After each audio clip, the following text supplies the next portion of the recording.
Welcome to Kumari's tuition. இன்றைக்கி tuition என்ன பார்க்க போகிறோன்னா 10ஆம் வகுப்பு கணக்கு பாடத்தில் பயிற்சி 1.6ல் 11வது கணக்கு பார்க்க போகிறோம். இப்போ பாருங்கள், f of A to B ஆனது இருபுற சார்பு மற்றும் n of B is equal to 7 எனில் என் ஆஃப் ஏ ஆனது அப்படின்னு கொடுத்து ஒரு 4 ஆப்ஷன் கொடுத்துருக்காங்க.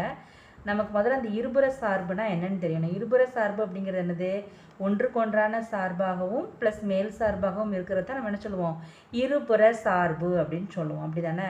அப்போ ஒன்றுக்கொன்றான சார்புனா இப்போ ஏ கணத்தில் இருக்கிற ஒவ்வொன்றுக்கும், அதாவது மதிப்பகத்தில் உள்ள ஒவ்வொன்றுக்கும் துணை மதிப்பகத்தில் ஒரு நிழல் உரு இருக்கணும். அதான் ஒன்றுக்கொன்றான சார்பு.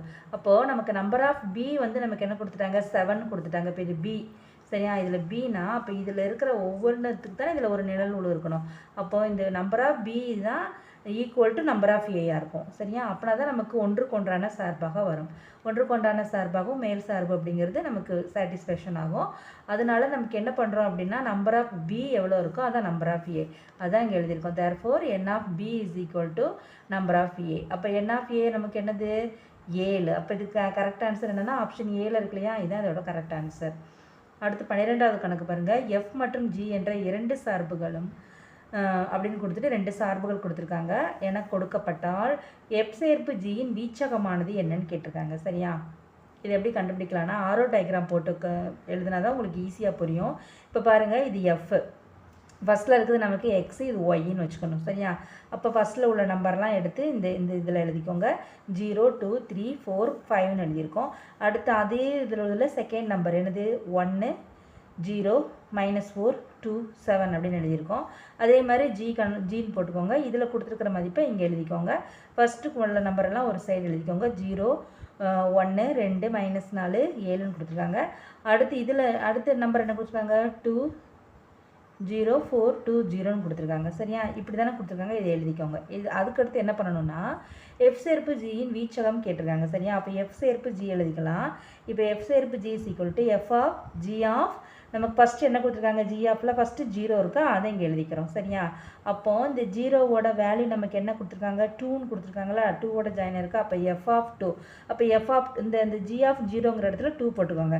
அப்போ எஃப் ஆஃப் 2க்கு நமக்கு வேல்யூ என்ன கொடுத்துருக்காங்க? 0ன்னு கொடுத்துருக்காங்களா? அதை இங்கே எழுதிக்கோங்க, சரியா? அடுத்தது என்னது? எஃப் ஆஃப் ஜின்னு போட்டுட்டு அடுத்து நமக்கு என்ன இருக்குது? ஜியில் 1ன்னு கொடுத்துருக்காங்களா? அப்போ எஃப் ஆஃப் ஜி ஆஃப் 1.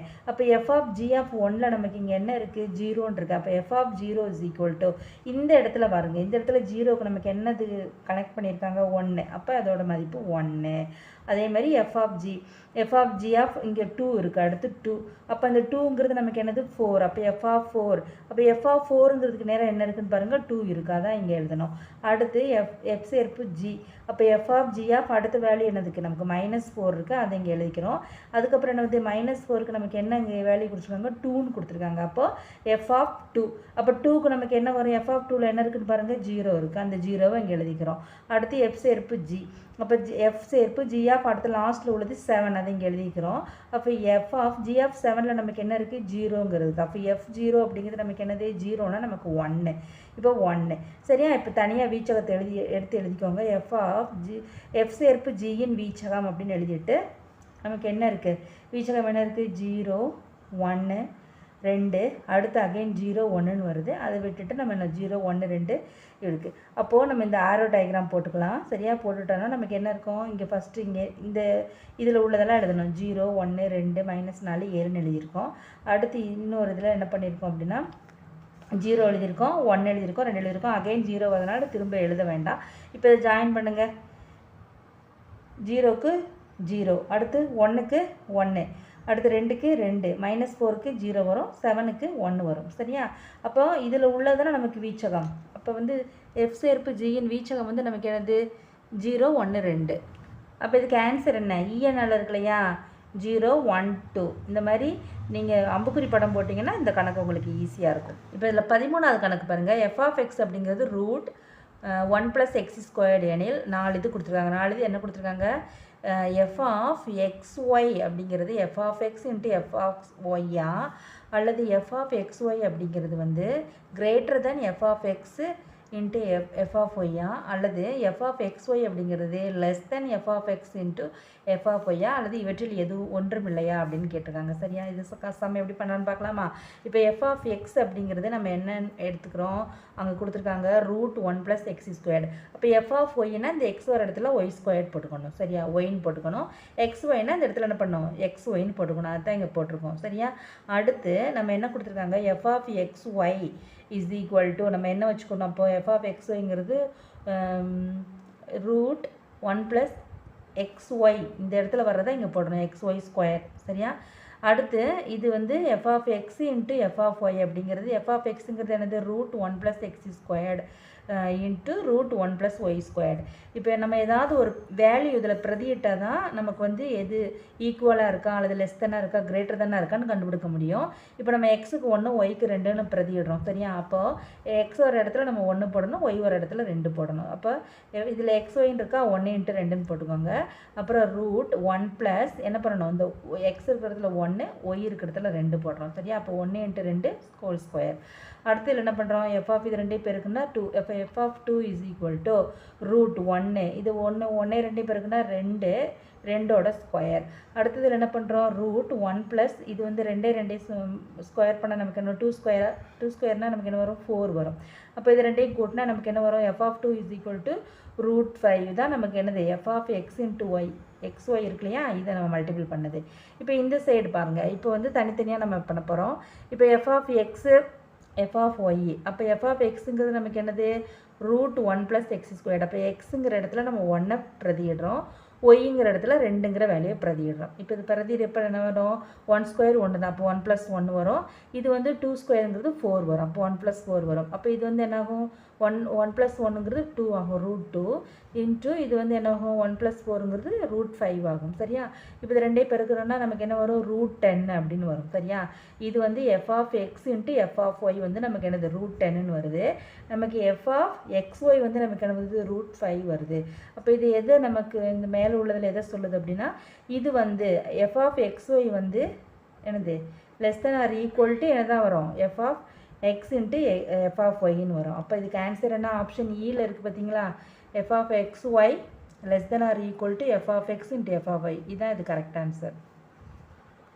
14வது கணக்கு பாருங்கள், ஜி அப்படிங்கிறது நமக்கு என்ன கொடுத்துருக்காங்க 1,1 2,3 3,5 4,7 என்ற சார்பானது g of x = alpha X plus beta என கொடுக்கப்பட்டால் ஆல்ஃபா மற்றும் பீட்டாவின் மதிப்பானது அப்படின்னு கொடுத்து இங்கே 4 ஆப்ஷன் கொடுத்துருக்காங்க. இதுக்கு வாங்க மதிப்பு எப்படி கண்டுபிடிக்கலான்னு பார்க்கலாம். இப்போ என்ன ஃபங்க்ஷன் கொடுத்துருக்காங்க, g of x = alpha X plus beta, அதை இங்கே எழுதிக்கிறோம். அடுத்து நமக்கு இங்கே கொடுத்துருக்காங்க இல்லையா புள்ளிகள், இதிலேருந்து ஒவ்வொரு புள்ளிகளாக எடுத்து நம்ம மதிப்பை கண்டுபிடிக்கணும். ஃபஸ்ட்டில் இருக்கிற புள்ளியை எடுத்துக்கலாம். ஃபஸ்ட்டு வந்து 1,1. இப்போ இந்த 1ங்கிறது ஃபஸ்ட்டு இருக்கிற 1ங்கிறது எக்ஸு, அடுத்து வர்ற 1 தான் நமக்கு என்னது எஃப் ஆஃப் எக்ஸுமோ, இங்கே ஜி ஆஃப் எக்ஸ் இருக்குது. அப்போ ஜி ஆஃப் எக்ஸு சரியா, அப்போது இந்த ஜி இப்போ இதுதான் இங்கே எழுதியிருக்கோம், எக்ஸுங்கிறது 1 ஜி ஆஃப் எக்ஸுங்கிறது 1 1,1ங்கிறதுனால ரெண்டுமே 1 1 வருது.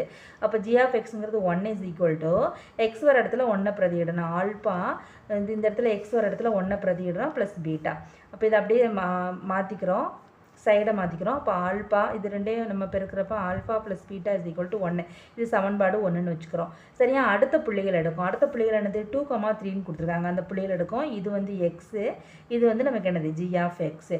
அப்போ எக்ஸ் வந்து 2 ஜி ஆஃப் எக்ஸ் வந்து 3ன்னு எழுதிக்கிறோம்.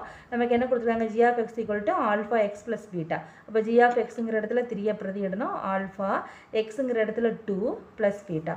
இது சைடு அப்படியே மாற்றிக்கோங்க, ஆல்ஃபாவையும் 2வையும் பெருக்கணும், நமக்கு 2 alpha plus beta is equal to 3. இது செகண்ட் சமன்பாடுன்னு வச்சுக்கலாம். சரியா, இப்போ சமன்பாடு 1லேருந்து 2 கழிக்கணும். சரியா, கழிக்கிறப்போ சமன்பாடு 1 என்ன கண்டுபிடிச்சி வச்சுருக்கோம், alpha plus beta is equal to 1. நமக்கு சமன்பாடு 2 வந்து என்னது 2 alpha plus beta is equal to 3ன்னு கண்டுபிடிச்சிருக்கோம். இப்போ கழிக்கிறப்ப என்ன பண்ணோம், சைனை மாற்றணும் இல்லையா, இது மைனஸ் ஆகும், இது மைனஸ் ஆகும், இது மைனஸ் ஆகும். இப்போ ப்ளஸ் பீட்டாவும் மைனஸ் பீட்டாவும் கேன்சல் ஆயிரும். இங்கே என்ன இருக்குது, ஆல்ஃபாவில் ஒரு ஆல்ஃபா இருக்குது, இங்கே 2 ஆல்ஃபா இருக்குது -2. அப்போ இது கேன்சல் ஆச்சுன்னா மைனஸ் ஆல்ஃபா வரும். Minus alpha is equal to இங்கே -3 +1 அப்போ -2 வரும். இப்போ minus alpha is equal to -2 அப்போ ப்ளஸ் ஆல்ஃபா அப்படிங்கிறது +2 வரும். சரியா? இப்போ இந்த ஆல்ஃபாங்கிற மதிப்பை நம்ம என்ன எதில் பிரதியிட போகிறோம் அப்படின்னா சமன்பாடு 1ல் பிரதியிட போகிறோம். அப்போ தான் நமக்கு பீட்டாவோட வேல்யூ கண்டுபிடிக்க முடியும். அப்போ alpha plus beta is equal to 1. Alpha நம்ம என்ன கண்டுபிடிச்சோம் 2 கண்டுபிடிச்சோம் plus beta is equal to 1. இப்போ இந்த 2 வந்து அந்த சைடு போகிறப்ப -2 ஆகும். அப்போ பீட்டா இஸ் ஈக்குவல் டு 1 - 2 அப்படிங்கிறது நமக்கு என்ன வரும் -1 வரும். அப்போ பீட்டாவோட வேல்யூ என்னது -1. அப்போ ஆல்ஃபாவோட வேல்யூ 2, பீட்டாவோட வேல்யூ -1. இது எங்கே இருக்குது ஆப்ஷனில் நமக்கு எங்கே இருக்குது அப்படின்னா ஆல்ஃபாவோட வேல்யூ 2, பீட்டாவோடது -1. அப்போ ஆப்ஷன் ஆவனால இருக்கு இல்லையா? இதான் இதோட 15வது கணக்கு பாருங்கள். f(x) is equal to x + 1 whole cube minus x - 1 whole cube குறிப்பிடும் சார்பானது என்ன கொடுக்காங்கன்னா நேரிய சார்பா, ஒரு கண சார்பு, தலைகீழ் சார்பு, இருபடி சார்பு அப்படின்னு கேட்டிருக்காங்க. இது எப்படி கண்டுபிடிக்கலான்னு வாங்க. இப்போ வந்து இது என்ன ஃபார்முலா இருக்குன்னா a + b ஹோல் கியூப், இது வந்து a - b ஹோல் கியூப், அந்த ஃபார்முலாவை யூஸ் பண்ணி செய்யணும். அப்போ அந்த ஃபார்முலாவை எழுதிக்கலாமா? a + b ஹோல் கியூப் அப்படிங்கிறது என்னது a³ + 3a² b + 3ab² + b³. a - b whole cube அப்படிங்கிறது a³, இது -3a² b + 3ab² - b³. இதை யூஸ் பண்ணி தான் செய்ய போகிறோம். இப்போ எழுதிக்கலாமா? x + 1 ஹோல் கியூப், இதில் வந்து a வர இடத்துல எதை பிரதியிடணும்? x எழுதணும். b வர இடத்துல 1. அப்போ x³ + 3, இங்கே ஒன்று என்ன வரும்? ஏங்கிற இடத்துல x², a²னா x², இங்கே 1 + 3x b². அப்போ 1² + 1³ p³ 1³ போடுறோம். சரியா? இப்போ இது பண்ணுறப்ப x³ ப்ளஸ் இதெல்லாம் பெருக்கிறப்ப என்ன வரும்? 3x² வரும் ப்ளஸ் 3x ப்ளஸ் 1. இதுதான் நமக்கு x + 1 ஹோல் கியூப். அடுத்து x - 1 ஹோல் கியூப்பில் வந்து என்ன வரும்? x³ - 3a² b. அப்போ x² 1 இதில். சரியா? அடுத்து என்ன வரும்? 3ab². ஏங்கிற இடத்துல x, பிங்கிற இடத்துல 1² - 1³. அப்புறம் இது பண்ணுறப்ப என்ன வரும்? x³ மைனஸ் இதெல்லாம் பெருக்கிறப்ப -3x², இது வந்து ப்ளஸ் 3x - 1ன்னு வரும். சரியா? இப்போ என்ன பண்ணணும்? f(x) is equal to x + 1 whole cube minus x - 1 whole cube. அப்போ x + 1க்கு நம்ம ஹோல் கியூப்க்கு என்ன வந்துச்சோ அந்த வேல்யூ இங்கே எழுதிக்கோங்க. மைனஸ் போட்டு ப்ராக்கெட்டில் x - 1 ஹோல் கியூப்க்கு என்ன வந்துச்சோ அந்த வேல்யூ இங்கே எழுதிக்கணும். சரியா? ஃபஸ்ட்டு இந்த டேர்ம் அப்படியே தான் வரும், அது அப்படியே இங்கே கீழே எழுதியிருக்கோம். அடுத்து இது எழுதுகிறப்போ இந்த மைனஸை வச்சு உள்ளே பெருக்கி எழுதணும். அப்போ ப்ளஸ்ஸு இங்கே ப்ளஸ் x³ இருக்குது, இது -x³ ஆகும். இங்கே மைனஸாக இருக்கிறது ப்ளஸ் 3x² ஆகும். இங்கே ப்ளஸ்ஸாக இருக்கிறது என்ன ஆகும்? -3x ஆகும். இங்கே மைனஸாக இருக்கிறது +1 ஆகும். சரியா? இப்போ இந்த ப்ளஸ் x³ -x³ கேன்சல் ஆயிரும். அடுத்து என்னது கேன்சல் ஆயிரும்னா இந்த ப்ளஸ் 3xம் -3xம் கேன்சல் ஆயிரும். நமக்கு மீதம் இருக்கிறது என்னது? 3x², இங்கே 3x². லைக் டேர்ம்ஸ்லாம் நம்ம கூட்டிக்குவோம் இல்லையா? இப்போ கூட்டுறப்ப என்ன வரும்? 6x² வரும். சரியா? இங்கே ஒரு +1, இங்கே ஒரு +1, நமக்கு என்ன வரும்? +2 வரும். அப்போ f(x) = 6x² + 2. இப்போ x-இன் அடுக்கு நமக்கு 2ஆக இருக்கிறதுனால இது என்னது? இருபடி சார்பு. அப்போ இதுக்கு ஆன்சர் என்ன? ஆப்ஷன் இருக்கு இல்லையா? இருபடி சார்பு. இதான் அதோட ஆன்சர். இதோட இந்த வீடியோ முடியுது. இந்த வீடியோ பிடிச்சிருந்தா குமாரிஸ் டியூஷன் சேனலை சப்ஸ்கிரைப் பண்ணுங்கள். மீண்டும் அடுத்த வீடியோவில் சந்திக்கலாம். நன்றி.